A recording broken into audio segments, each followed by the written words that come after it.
What if I told you hand warmers don't store heat? They make heat right in your pocket using a slow chemical reaction. No batteries, no flame, just a tiny heat factory you wake up with air. Welcome to the smart side. If you enjoy learning how everyday things really work, you're in the right place. In the next few minutes, I'll show you what's inside hand warmers, why they heat up so fast, why some last for hours, and a couple easy tricks to make them feel warmer when they start fading. All right, here's the secret. Most disposable hand warmers work because of one main ingredient, iron powder. And the moment iron meets oxygen in the air, something familiar starts happening. It starts to rust. Now, rusting sounds boring, but chemically, it's a reaction that releases heat. Here's the simple version. Iron reacts with oxygen and turns into iron oxide, basically rust. And that reaction gives off energy as heat. So, a hand warmer isn't a little electric heater. It's controlled rusting. But then you might wonder, if rusting makes heat, why doesn't a rusty fence feel warm? Because normally, rusting happens very slowly across a big surface, and the heat disappears into the air before you ever notice it. Hand warmers do the opposite. Inside a hand warmer, it's usually a mix like this: iron powder, a little water, salt, activated carbon, and a material that holds moisture and keeps everything airy. Each part has a job. The iron is the fuel. Oxygen from the air is what keeps it going. Water helps the reaction move along. Salt acts like a booster. It helps speed the chemistry up. And activated carbon helps spread heat and can help manage airflow through the mix.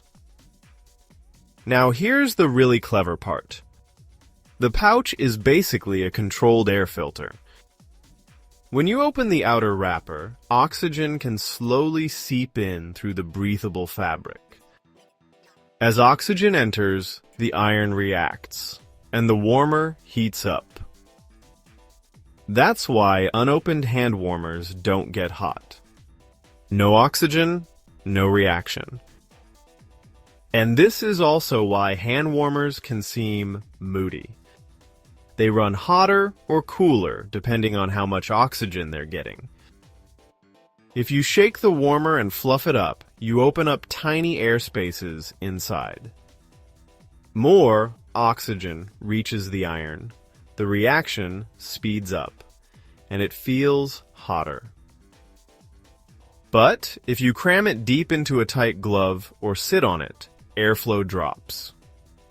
Less oxygen, slower reaction, weaker heat. So when a hand warmer dies, it often didn't run out of iron. It ran out of oxygen. That's why this simple trick often works.